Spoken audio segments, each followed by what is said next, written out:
Hello everyone, welcome back to my channel.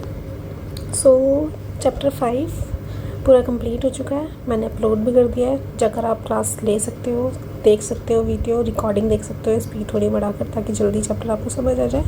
एक दो बार उसको करना अच्छे से चीज़ें समझ आ जाएंगी। तो मुझे मतलब जैसे मैं चल रही थी पहले first, second, third, fourth, fifth, इस अकॉर्डिंग मुझे चैप्टर 6 करना चाहिए था। आई एम सॉरी, उस अकॉर्डिंग मुझे चैप्टर 6 करना चाहिए था, बट मुझे स्टूडेंट्स ने बोला कि जो 8th चैप्टर है वो उनके स्कूल में जो है हो गया है। तो उन्होंने बोला कि मैम प्लीज़ आप 8 चैप्टर करा दीजिए पहले, उसके बाद बाकी चैप्टर आप कंटिन्यू कर लीजिए। तो मैं सीक्वेंस वाइज नहीं चल रही हूँ, अब डायरेक्ट 8 जो चैप्टर है वो कराना स्टार्ट कर रही हूँ, जो है ट्रिगोनोमेट्री। तो सबसे पहले जो है इसका बेसिक में बता देती हूँ। ये पूरी क्लास जो है बेसिक के ऊपर है। मेन जो है इसमें आपको समझ आएगा कि ट्रिग्नोमेट्री जो लगती कहाँ है और क्यों लगती है, और बाकी का जो एक्सरसाइज है आपकी एक्सरसाइज 8.1 जो है वो इजीली हो जाएगी। ये वाला जो है आपको क्लास अगर समझ आ जाती है तो पूरा जो है इसमें मैं क्वेश्चंस भी पुट करूँगी। क्वेश्चंस भी आपको करने पड़ेंगे, किस तरीके से होंगे। जैसे कि पहले मैं आपको बेसिक बता दूँ, उसके बाद कुछ क्वेश्चंस के थ्रू मैं करवाऊँगी, और वो आज जो बेसिक का कॉन्सेप्ट और थोड़े जो कॉन्सेप्ट हैं जो आने ही चाहिए वो इस वाली क्लास में हो जाएंगे अच्छे से। तो स्टार्ट करते हैं। Trigonometry ratio of angle in a right angle triangle. सबसे पहली चीज़ कि ये जो है ट्रिग्नोमेट्री जो है हमेशा राइट एंगल ट्रायंगल में ही लगता है, बिना राइट एंगल ट्रायंगल के नहीं लगता। तो हमेशा इसमें एक 90 डिग्री होनी चाहिए। कहीं कैसे भी बन सकता है ये ट्रायंगल है, ऐसे भी बन सकता है, ये ट्रायंगल ऐसे ही बन सकता है, किस तरीके से भी बने, बट 90 डिग्री में ही लगेगा। जो पूरा ट्रायंगल का वो है हमारा पार्ट, वो हमेशा 90 डिग्री में ही लगेगा, याद रखना। बट मैं इसके थ्रू बताती हूँ। तो हम स्टार्ट करते हैं, नाम देते हैं इस ट्रायंगल को। ये ट्रायंगल ABC मैंने माना हुआ है, ABC के लेकर ही चलते हैं। ये A पॉइंट रख दिया मैंने, ये B पॉइंट रख दिया, ये मैंने C पॉइंट रख दिया, ठीक है। इसमें कुछ थ्योरम्स होती है। जैसे पहली चीज़ मैं आपको बता दूँ, जो पहले भी आपने पढ़ी होगी 9th में भी 8th में, पैथागोरस थ्योरम। पैथागोरस थ्योरम में क्या होता है आपका, इसको हम हाइपोटेनस कह देते हैं, इसको हम परपेंडिकुलर कह देते हैं। जो भी बेस में होता है, जो भी नीचे ऐसे ज़मीन पे रखा हुआ दिखाई देता है, उसको हम बेस कह देते हैं, ठीक है। तो हम यहाँ पे बोल देते हैं कि हाइपोटेनस का स्क्वायर जो है परपेंडिकुलर स्क्वायर प्लस बेस के स्क्वायर के सम के इक्वल होगा। इसको याद कर लो, रट लो एकदम से, और ये रटा होना ही चाहिए, क्योंकि ये अभी का नहीं है, एकदम से 10th क्लास में न्यू कुछ भी नहीं आ गया है, ये आना चाहिए आपको।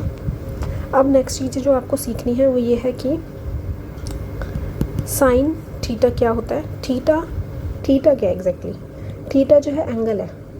थीटा क्या है, एंगल है। अगर आप एंगल यहाँ बनाओगे तो आप इसको थीटा मान सकते हो, आपकी मर्ज़ी है। अगर आप एंगल यहाँ बनाओगे तो इसको थीटा मान सकते हो, ये आपकी मर्ज़ी है। ओके, इसके ऊपर इतना सर दर्द करने की ज़रूरत नहीं है। थीटा जो हमारा एंगल है, इसको याद रखो, ठीक है। क्या हो रहा है ये,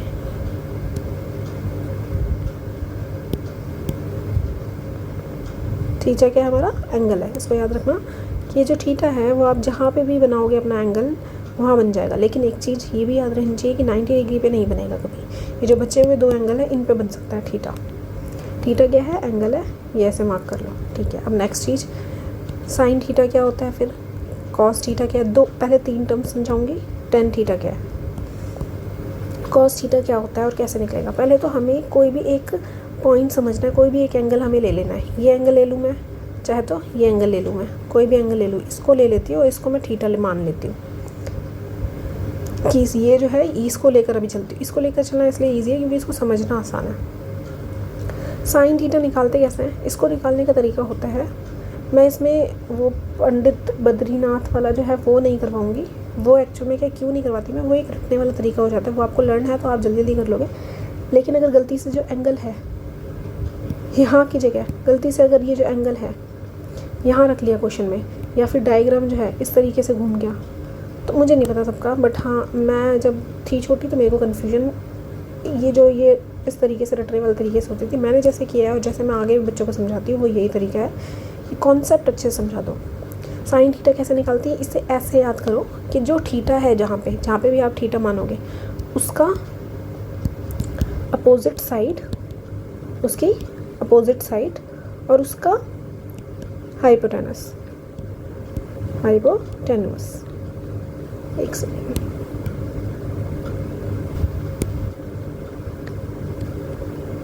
हाइपोटेनस, ये हमारा साइन थीटा ऐसे निकलता है, ठीक है। कैसे निकला ये? अगर मुझे थीटा निकालना है साइन थीटा, तो मैं यहाँ बोल दूँगी कि थीटा के अपोजिट में जो लाइन है वो हम ऊपर लिखेंगे, जिसको मैंने पी बोला हुआ है, और जो हाइपोटेनस है यानी कि 90 डिग्री के सामने जो भी लाइन है उसको हम एच बोला हुआ है, तो उसको एच लिखेंगे। तो साइन थीटा ऐसे निकलता है। मैं कुछ क्वेश्चंस भी कराऊंगी, अभी इतना ज़्यादा हाइपर मत होना कि कैसे हुआ ऐसे मत होने लगना, ठीक है। सिर्फ अभी मैं बेसिक का यही 3 ही लिखवा रही हूँ। कॉस थीटा की बात करें, वो कैसे निकलेगा? वो निकलता है जब हम जहाँ पे भी थीटा मान रहे हैं, जो भी एंगल हम मान रहे हैं, वो एडजेसेंट साइड ले लो एंड हाइपोटेनस साइड ले लो। ये दोनों साइड हम ले लेंगे उस थीटा की, तो हमारा कॉस आ जाएगा, ठीक है। ये अगर हमने थीटा माना है तो इसके एडजेसेंट क्या है? एडजेसेंट मतलब होता है नियर वाली साइड। कौन सी होती है? नियर वाली साइड, पास वाली, बिल्कुल क्लोज एकदम। इस थीटा के 2 लाइन है, एक यहाँ पे भी एक यहाँ पे भी। तो साइड की जो बात, ये तो हाइपोटेनस है, साइड ये और इसको कंसिडर करते हैं, ये हाइपोटेनस है। तो इसके पास थीटा के साइड कौन सी है? ये वाली साइड है, यानी कि बी। क्या है? बी। और हाइपोटेनस वो है एच। इस तरीके से निकलता है क्या हमारा? Cos theta. टेन थीटा हम निकालेंगे तो क्या करेंगे हम? टेन थीटा कैसे निकालेंगे? टेन थीटा का क्या फॉर्मूला है? टेन थीटा का फॉर्मूला है अपोजिट साइड, जहाँ पे भी आप थीटा रखोगे उसके अपोजिट साइड जो भी नंबर है और उसके एडजेसेंट जो भी साइड है। यानी कि अगर हमारे थीटा ये रखा है तो इसके अपोजिट में ये पी है, और ये जो हम इसके एडजेसेंट में है जो वो कौन सी लाइन है? बी है, यानी कि पी अपॉन बी। तो ये हम ऐसे करके निकालते हैं। ये इतनी चीज़ों को लर्न मत करना, सिर्फ इतने वाले पार्ट को लर्न करना कि साइन थीटा कैसे निकलता है? Opposite side upon hypotenuse. Cos theta कैसे निकलता है? Adjacent side upon hypotenuse. और टेन थीटा कैसे निकलता है? Opposite side upon adjacent side. ये याद रखो, बस इसी को, और कुछ ध्यान नहीं रखना, ठीक है। अब मैं कुछ क्वेश्चंस देती हूँ। ये है हमारा डायग्राम, ठीक है। इसको मैंने बी लिया है, इसको मैंने ए लिया है, इसको मैंने सी लिया है, और ये मैंने इसको दिया है 12, इसको दिया है 5, और यहाँ एक थीटा रखा है। थीटा यहीं पर अभी स्टार्टिंग है तो फिर स्टार्टिंग उसी पे रखती हूँ, थीटा मैं यहाँ ही रखती हूँ अभी, और ये 13 है। अब सोचो और साइन थीटा निकालो। साइन थीटा के लिए क्या चाहिए? अपोजिट साइड चाहिए। जहाँ हमने थीटा रखा है उसके अपोजिट साइड चाहिए। तो सोचो क्या होगी अपोजिट साइड? थीटा के अपोजिट क्या है? 5। थीटा के अपोजिट क्या है? 5। और दोबारा सोचो और सोचो कि इसके नीचे हाइपोटेनस कहाँ है? जहाँ 90 डिग्री बन रहा है उसके अपोजिट में है हाइपोटेनस। तो ये आ गया हमारा साइन थीटा। अब कॉस थीटा सोचो। कॉस थीटा जो था वो था एडजेसेंट और हाइपोटेनस। एडजेसेंट कहाँ है? थीटा कहाँ है? थीटा ये है। एडजेसेंट यानी कि उसके पास में कौन सी वाली लाइन है? उसके पास में कौन सी लाइन दिख रही है? 12। तो 12 यानी कि एडजेसेंट अपॉन हाइपोटेनस। हाइपोटेनस क्या है इसका? 13। तो ये आ गई हमारी कॉस। यहाँ से हम 10 निकालेंगे तो 10 थीटा क्या है? 10 थीटा यानी कि हमारी opposite upon adjacent. Opposite theta के अपोजिट क्या है? थीटा के अपोजिट ये वाला है 5। और थीटा के एडजेसेंट क्या है? थीटा के एडजेसेंट है जो साइड है वो है 12। इस तरीके से निकला। ये तो नॉर्मल है, ठीक है। अगर मैं ज़रूरी नहीं आप इसको थीटा ही लिखो, कोई और भी ले सकते हो। इसको आप ऐसे ले सकते हो साइन, ठीक है। ये साइन ले सकते हो इसको, या थीटा छोड़ो, इस तरीके से मतलब इसका कोई नाम मतलब ऐसे लिखो साइन ए। साइन ए क्या होगा? ऐसे बताओ कि साइन ए की क्या वैल्यू होगी। अगर साइन सी और साइन ए के अकॉर्डिंग हम ले तो साइन ए की क्या वैल्यू होगी? पहले मैं एक वैल्यू दे दूँ, उसके बाद बताना। ये देते हैं 5, ये देते हैं 3, ये देते हैं 4, ठीक है। अब बताना साइन ए बताओ। साइन ए का मतलब है अपोजिट साइड और अपॉन हाइपोटेनस। अपोजिट साइड, ये अगर ए है तो ए के अपोजिट में कौन सा साइड है? ये वाला साइड है। और हाइपोटेनस क्या है? 5 है, यानी कि साइन ए निकल गया। अगर मैं चाहूँ कि कॉस ए निकालना चाहूँ तो कॉस ए के लिए मुझे चाहिए ए के पास में कौन सा साइड है? ए के पास में कौन सी साइड है? ये 3 साइड है। ए के पास में 3 वाली साइड है। हाइपोटेनस हमें चाहिए, हाइपोटेनस तो 5 है। अब देखते हैं 10 देखते हैं। 10 ए क्या है? 10 ए मतलब क्या हो गया? Opposite upon adjacent. अपोजिट ऊपर आएगा, एडजेसेंट साइड्स नीचे आएगी। अपोजिट साइड कौन सी है? ये ए है तो इसके अपोजिट कौन सी है? 4। और ये ए है तो इसके नियर में कौन सी है? ये, यानी कि आ जाएगी ऊपर 4 और ये आ जाएगी 3। ये हो गई हमारी 10 ए।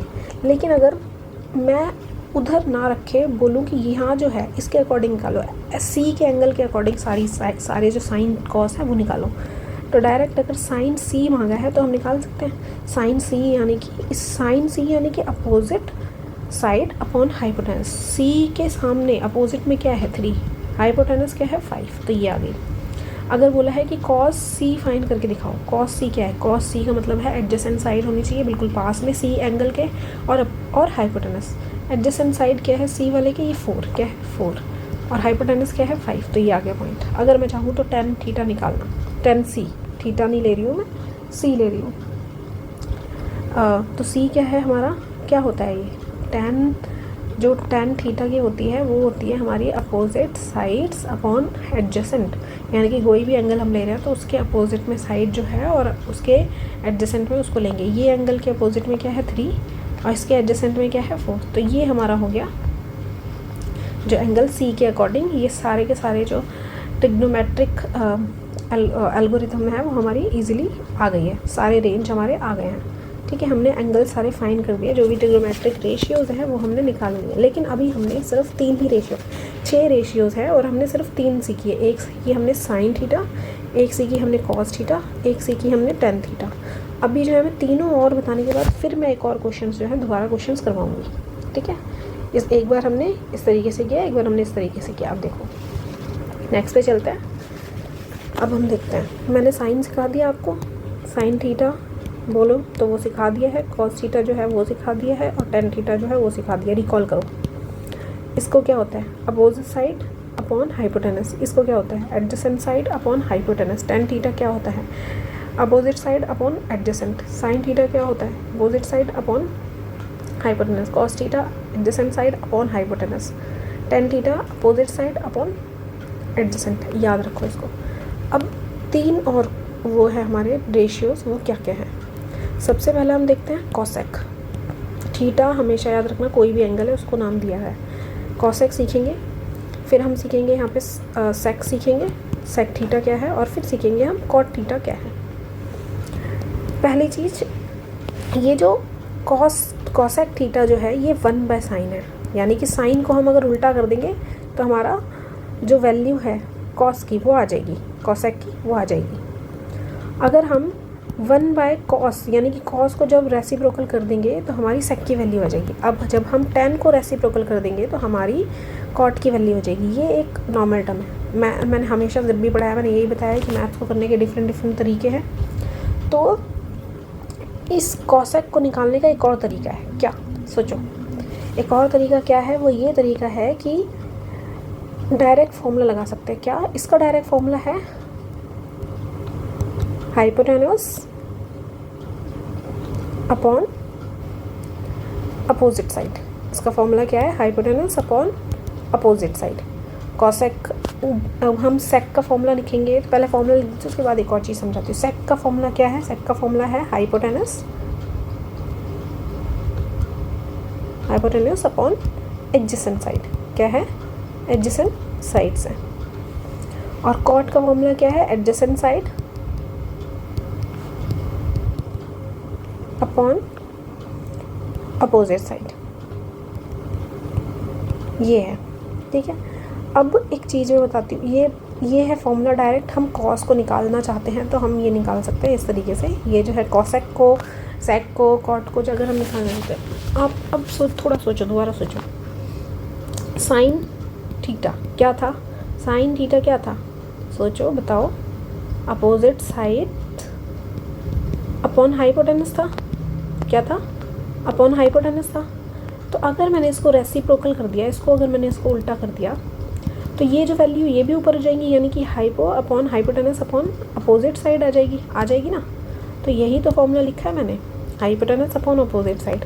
सेम तरीके से कॉस का जो थीटा, कॉस थीटा क्या था, वो था एडजेसेंट अपॉन हाइपोटेनस था। तो मैंने क्या करा इसको, क्योंकि रेसिप्रोकल करेंगे तो हमारा सेक आ रहा है ना इजीली, तो रेसिप्रोकल करके अगर सेक आ रहा है तो ये क्या है हाइपोटेनस अपॉन एडजेसेंट। तो ये वैल्यू भी सेम चेंज हो जाएंगी, हाइपो अपॉन एडजेसेंट बन जाएगी।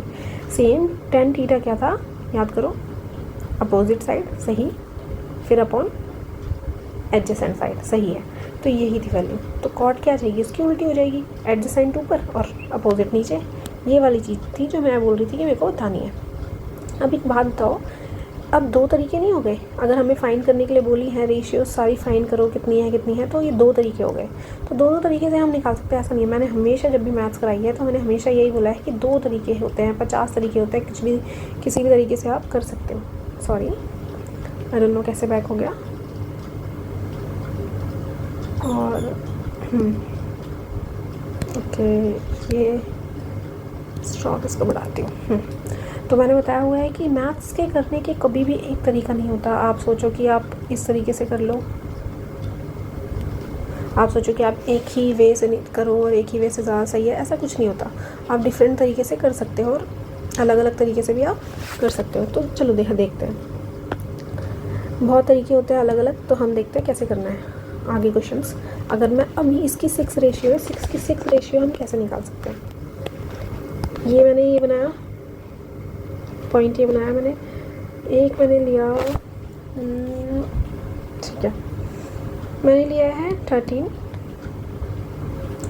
12, 5, ये रेशियो लिए, ठीक है। ये रेशियो लिया है, एक रख दिया यहाँ पे Q, ये रख दिया P और ये रख दिया PQR, ये रख दिया R, ये R है हमारा, ठीक है।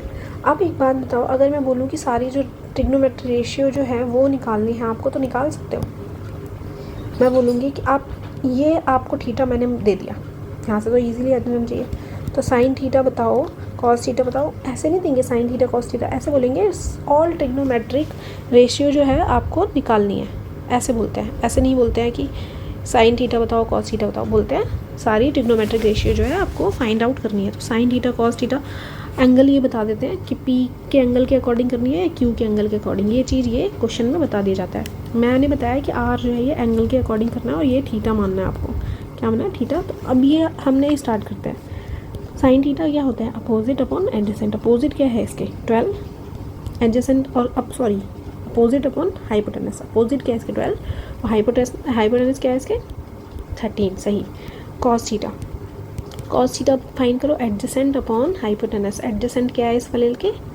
5 और हाइपोटेनस क्या है इसके? 13, जो 90 डिग्री के सामने होता है।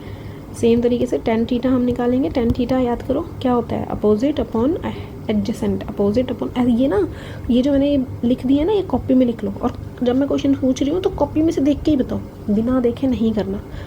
मैं मतलब ऐसे बोल सकती हूँ कि बिना देखे एक भी क्वेश्चन मत करो, सारे क्वेश्चन जो हैं देख कर करो। ये सारे प्रॉपर्टीज़ लिखो और देख कर करो।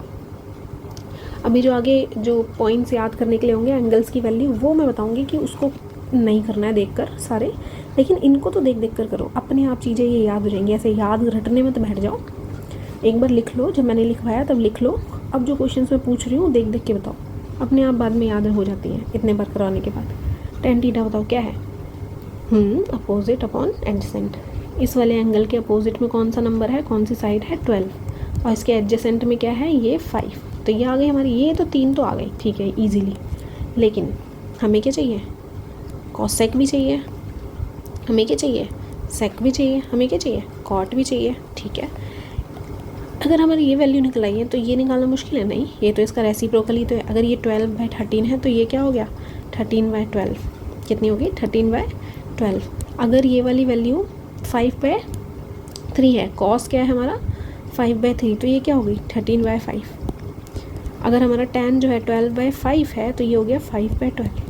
लेकिन हमेशा क्या ऐसे करना सही है? कभी कभी कुछ क्वेश्चंस में डायरेक्ट पूछ लिया जाता है कि डायरेक्ट यहाँ से अगर आपसे पूछ लिया कि कॉसेक थीटा बताओ कितना है, बाकी वैल्यूज़ पूछी ही नहीं, तो आपको ऐसे रहेगा ना कि पहले ये निकालो फिर ये निकालो। तो ये ऐसे भी बताना चाहिए, डायरेक्ट भी बताना चाहिए कि साइन, फिर माइंड में ऐसे याद करो। फिर ये माइंड में क्या याद करना है? ऐसे, ये जो मैं लिख रही हूँ माइंड में याद करना है। साइन का मतलब होता है अपोजिट अपॉन हाइपोटेनस, तो वो यानी कि कॉसेक जो है वो है हाइपोटेनस अपॉन अपोजिट। तो ऐसे बोलते रहो, फिर जब ये क्वेश्चन देखो बोलते रहो, hypotenuse upon opposite, hypotenuse upon opposite, hypotenuse upon opposite.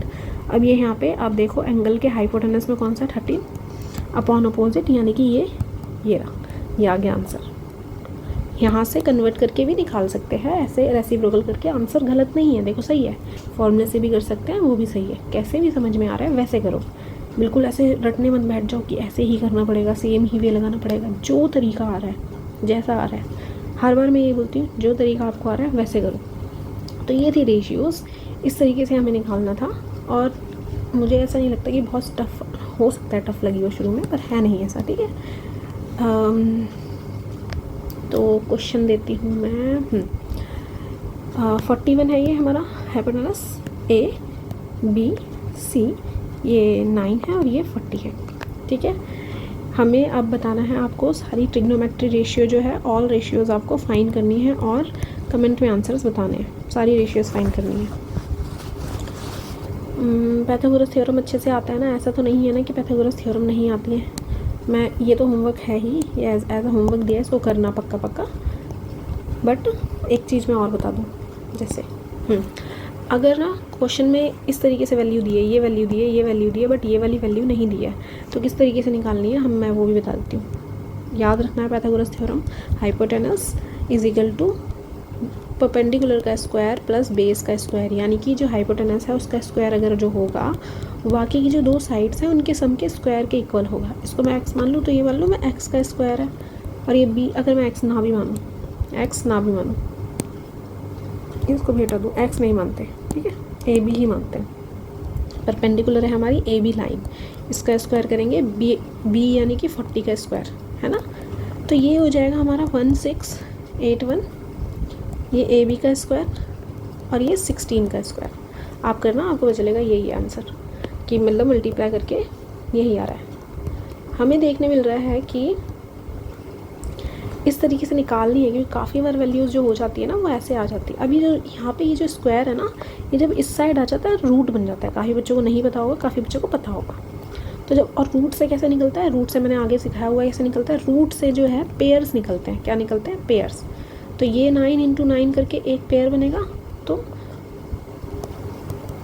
9 × 9 में से एक 9 आ जाएगा, तो ए और बी की वैल्यू क्या आ जाएगी? 9। क्या आ जाएगी? 9। फिर अब ये आपने 9 फाइंड कर ली और देन आप रेशियो निकालोगे। क्वेश्चन इस तरीके से लंबा कर सकते हैं, ठीक है। क्वेश्चन इजीली लंबा किया जा सकता है। दो कोई भी वैल्यूज़ दे दे और एक वैल्यू ना दे, तो आपको ये पैथागोरस थ्योरम से वैल्यूज़ निकालनी सीखनी है। ये याद रख लो, इसको रट लो अच्छे से, इसको जो एक फॉर्मूले की डायरी बना लो, उस पर लिखो, ये ज़रूरी है। इसको अच्छे से रट लो। अगर हाइपोटेनस दिया है तो हाइपोटेनस में डाला, अगर बेस दिया है बेस में डाला। परपेंडिकुलर निकालना है वो हमने ईजिली निकाल दिया। बट काफ़ी बार हाइपोटेनस नहीं दिया होता है और बेस और परपेंडिकुलर दिया होता है। काफ़ी बार क्या हो सकता है, परपेंडिकुलर दिया है बेस नहीं दिया है, तो ऐसी चीज़ें हो सकती है। तो क्वेश्चन इसी तरीके से लंबा किया जाता है, इसी तरीके से लेंथी करा जाता है। ऐसा कुछ नहीं है इसमें से एकदम कुछ निकल के आएगा। ट्रिग्नोमेट्री 10th की बहुत आसान है, बहुत आसान।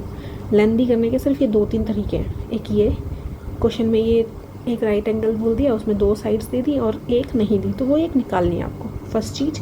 सेकंड चीज़ कि जो आप रेशियोज़ जो है आपको जो याद नहीं हो रही हैं वो नहीं होंगी ऐसे बिना प्रैक्टिस के। कॉपी बनाओ, लिखो, और जो क्वेश्चंस जो हैं उनको करो, रोज़ प्रैक्टिस करो, रोज़ प्रैक्टिस करो। क्वेश्चंस कुछ मैं दे देती हूँ, ऐसे बहुत सारे ज़रूरी नहीं है करने की। दिन के सिर्फ 5 क्वेश्चन इज़ इनफ। और मुश्किल से एक हफ्ते जब तक आप ये जो क्लासेस कर रहे हो तब तक रेगुलर 5 क्वेश्चन करो। ये जो फॉर्मूले जो याद नहीं हो रहे ना, 101% याद हो जाएंगे। तो यही थे 6 रेशियोज़ थी। 6 के 6 रेशियोज़ मैंने आपको एक बार बता दिए हैं। तो आज की क्लास अगर अच्छी लगी हो, समझ में आई हो, मेन है कि समझ में आई हो, क्योंकि ट्रिग्नोमेट्री सबको समझ नहीं आती है। तो मेरा एक माइंडसेट है कि ऐसा क्यों है मुझे नहीं पता। मेरे को हमेशा से ट्रिग्नोमेट्री मेरी फेवरेट रही है, मेरे को बहुत अच्छी लगी है। और मैं यही चाहती हूँ कि जैसे मेरी टीचर ने पढ़ाया है, द बेस्ट मैम थी, उन्होंने अच्छे से कराया एकदम, वैसे ही आपको भी चीज़ें समझ आए। उन्होंने हमें ऐसे नहीं कराया है पंडित बद्रीनाथ ये वाली चीज़ें, ये मैंने किसी के मुँह से सुनी है, क्योंकि मुझे सिर्फ पंडित बद्रीनाथ ही आता है, उसके बाद क्या आता है मुझे नहीं पता। ये वाले इस तरीके से कभी नहीं कराया उन्होंने, हमेशा बेसिक कराया, डेरिवेशन ये बेसिक, और उसके बाद बोला कि क्वेश्चंस करो, और ये हमें इस तरीके से अंदर भर गई। मैं कभी नहीं भूली हूँ, ये हमेशा याद रहता है। इस तरीके से क्वेश्चंस करो कि वो आगे भी हेल्पफुल रहे। तो आज के लिए इतना ही। अगर चीज़ें अच्छी लगी है, क्वेश्चन समझ आ रहे हैं, मैं आगे 8.1 करूँगी, पूरी 8.1 आप खुद कर लोगे अगर ये चीज़ें अच्छे से कॉन्सेप्ट समझ आ गया है। तो समझ आ रहा है तो लाइक करना, सब्सक्राइब करना और शेयर करना। और आज के लिए इतना ही। Okay, bye.